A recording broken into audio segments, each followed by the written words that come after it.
ابو ہریرہ رضی اللہ تعالی عنہ کہتے ہیں کہ ابو بکر صدیق رضی اللہ تعالی عنہ نے کہا، اے اللہ کے رسول، مجھے ایسی دعا سکھائیے جو میں صبح و شام پڑھتا رہوں۔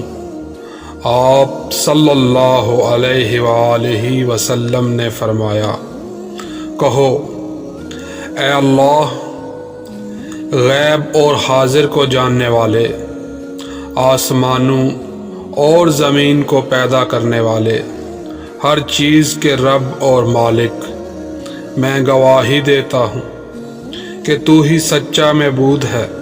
میں اپنے نفس کے شر، شیطان کے شر اور شرک سے تیری پناہ میں آتا ہوں۔